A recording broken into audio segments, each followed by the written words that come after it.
Hey everybody, welcome back. Rudy with Alpha Investments, and today we're going to go over a few interesting auditing of the collection of some things that came in today. We got some vintage boxes for the first time in quite a while. A little scariness going on right here, am I right? And we got another little scariness. Look how thin that edge is. So I want to go over some interesting things on some vintage sealed boxes today. And of course, another little kind of I don't know, I guess mostly a legacy, reserve list, some vintage, mostly legacy stuff. Want to kind of go over some interesting things there, especially on the backs of the mystery packs with like Lotus Petal and some interesting price movements and kind of my opinion. I've been getting a lot of questions on that. Rudy, what do you think about, exact replicas being reprinted with like a little logo in the corner? Geez, where should we start? Sorry, my voice is a little raspy today.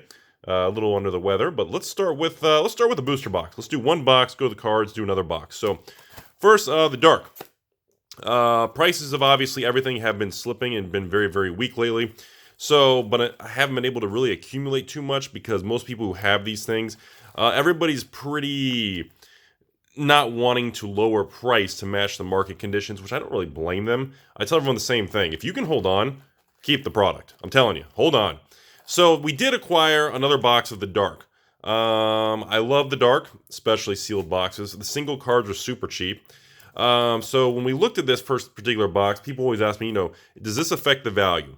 So yeah, little rips in the middle there is very common from stress and pressure. When stores used to stack these boxes on their shelves a long time ago, you would see little pressure rip marks right there. The dark boxes were also very... How do I say this? These were very sloppy products from the old Garfield Games era before Wizards had their fancy logo everywhere. These were sloppily made. Is that a word? Where, in other words, the seal, when you look at the seals of these things, they always, sometimes you'll see, like, this is normal. Like, let me get the light. Hold on a second. There. You guys see how the middle, she has stretch marks right there? You guys see that? So you see, like, a smooth side. In the middle, you have stretch marks. That is usually a very good sign for authenticity, the stretch marks.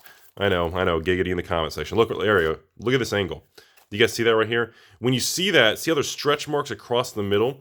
That was very common from boxes of like even the dark, revise, a lot of 1994 era. A lot of Fallen Empire boxes have similar type of marks. Actually, you know what? Let me go get a Fallen Empire box. I'm going to leave the video here real quick. I'm going to show you guys something. All right. Hang in there, guys. Hang in there, everybody. All right. So I grabbed these boxes. I grabbed some Fallen Empire boxes. These are from my personal collection. This is from a sealed case of 10 Fallen Empire boxes. You can even tell they're from the same case. You can see the line in the print similarity. These are from the same case. So now I'm going to show you guys something. These two young ladies also have the stretch marks right here. Do you see this? Right down the middle, giggity, you'll have these stretch line there. Do you notice that? That's very normal. That is okay. Don't let it freak you out. Again, people don't reseal Fallen Empire boxes. But I want to at least give you guys another example. I don't know how many people are aware of that. I don't think I've ever really pointed that out or discussed it on the channel before. So you guys can see that right here also. So I at least wanted to bring that to everyone's attention for the first time ever. So if anybody, at least you learned something today. You can still thumbs down and get angry, but at least you learned something. Second thing that made me real nervous about this particular product is if you look at the side, look how loose this young lady, look at this. Look at her face. She's like, yeah, I know. I got some problems. This is kind of, this is okay because you can't access the packs. As long as you can't access the packs, I really wouldn't let it bother you too much. The wrapper is authentic. It is original. You can tell by the age of the wrapper. It has the proper marks. You got a little rip right there, but not enough to access the pack. So anyways, yeah, I'm buying like the dark boxes. I mean, depending on the condition, the prices have come down a lot. Nobody's buying these for $2,000, $3,000, $4,000 anymore. So yeah, if anybody out there wants to sell theirs, depending on the condition, I don't know, $800 to $1,200 range, depending on your particular box, and of course how many you have for sale. So that's all I have to say for that. I want to jump over some legacy cards. There's been a lot of talk about that with the mystery booster boxes, talking about how we're getting some reprints of older cards in original old frames with original artwork and all that.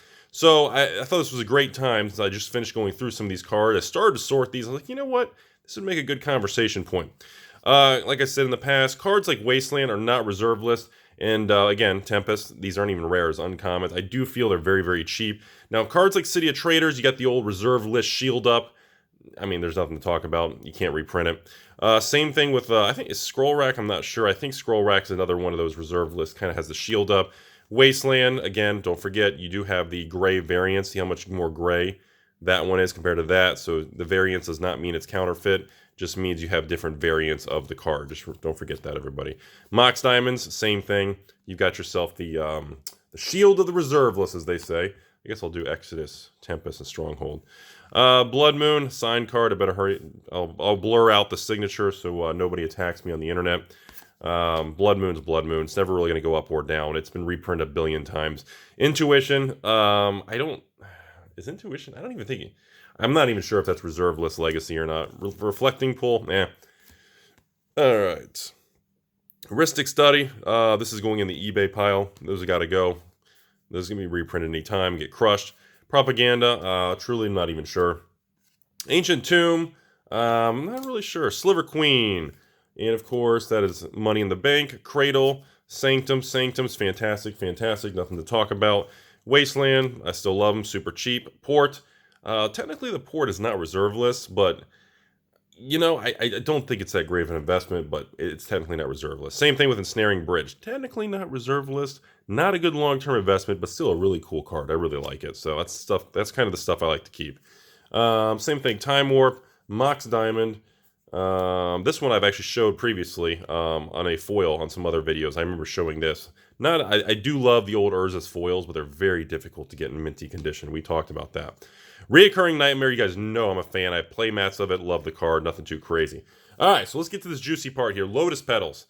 This has been a huge topic lately since everyone's realized you can get Lotus Petals in mystery packs. So I'm going to come out and say it. This is going to be a great example of how reprinting the exact same card with the exact same art, which is a little corner logo, I do believe will impact the value. But I don't believe it'll impact the value because they purposely made the mystery product, the set, so big, it's going to be so difficult to get a large quantity of any particular card, it's going to make it difficult to impact the price. But I do think it's going to actually permanently hinder the long-term value of this particular card because it's literally almost an exact replica. So I think this is going to be a great case study moving forward of a Tempest Common now being reprinted in 2019. That's probably going to go on the eBay pile. I just wanted to share. I think it's a very interesting example, everybody. Hearthstone, I'm not sure if that's reserve list or not. I'll look into it. Don't even know what that is, eBay. And City of Traders, same thing. Money in the Bank.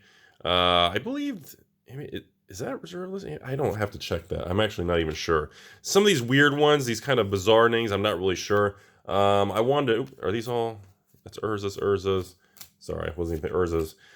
This is only in here because you guys may not realize this is actually, this is an alternate 4th edition. It has a different shine and a different texture on the back. The coloring is also different. If you, actually, you know what? Let me get a regular 4th edition. I'll show you guys the difference. All right, never mind. All I have are revised, not 4th edition. So that's not going to help you guys on pretty much looking at this. But the only thing I can tell you is if you look at it up close and if you look at the back, and even if you put the old light through it, you have a very different, you have more of a yellow. You don't have more of a clear.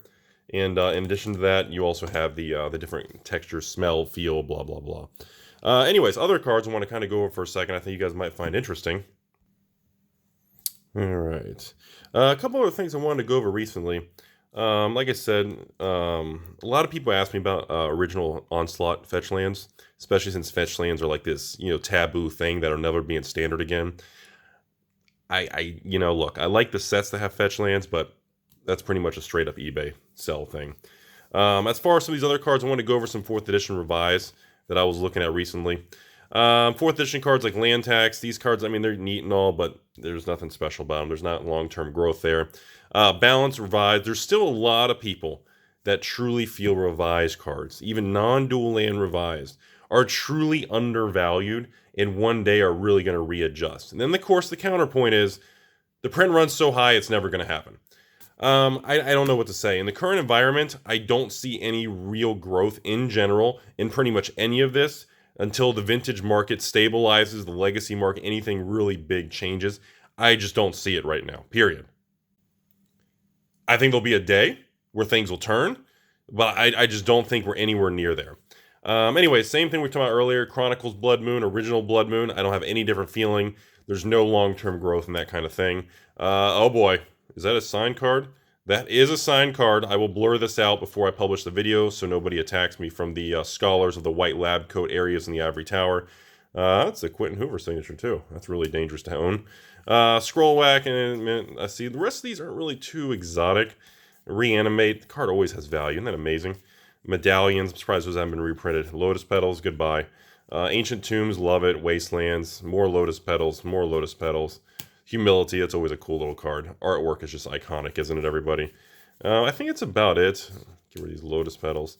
But that's really the biggest thing I wanted to point out. I think it's going to be very fascinating to see what happens with the value of Lotus Petals over time, especially now that we're seeing that they're willing to go back and reprint an original frame and original versions. I think that was a really big symbolic move that a lot of people have been talking about. And I'll be really curious to see really... Being a big set shouldn't have an impact because it's a mystery. The mystery set has so many cards. It's going to make the supply being injected so low, but still, the fact that we're going in that direction is very fascinating. All right, so last thing I want to go over is the revised booster box. Most important thing, similar to the Dark, which we didn't do earlier, is number one, when you check these seals, remember, there is no solid seals. They're always circle seals. So always be careful, too. Every once in a while, you get some of these old boxes like this, where you can almost get into the packs. This one you can't, but it's very, very close. And this one made me nervous. So just be aware of that, everybody. And of course, as always, always look inside the box to make sure. I was hoping you guys could see that. I was really hoping you could really see it. Always look inside the box. See if I can actually, I don't think I can. Yeah, to make sure the packs are in there. And the tops and the packs themselves don't have damage. They're not opened. You don't see anything strange inside the box. That's very important to notice. So anyway, just want to go over a few things today and some items and old Magic stuff I've been auditing. Overall, very interesting. The market's still very, very weak. Of course, if you have a vintage or old collection you want to sell, you can always contact me, AlphainvestmentsLLC at gmail.com. Put you on the internet. Let everybody share your story. But again, the market's weak. If you don't need the money, I do not recommend selling right now. We could be in for a prolonged period. I mean, 6 months, maybe even a couple years, until anything really stabilizes or upticks. So, yeah, arms and feet in the vehicle, and it's going to be a long ride, everybody.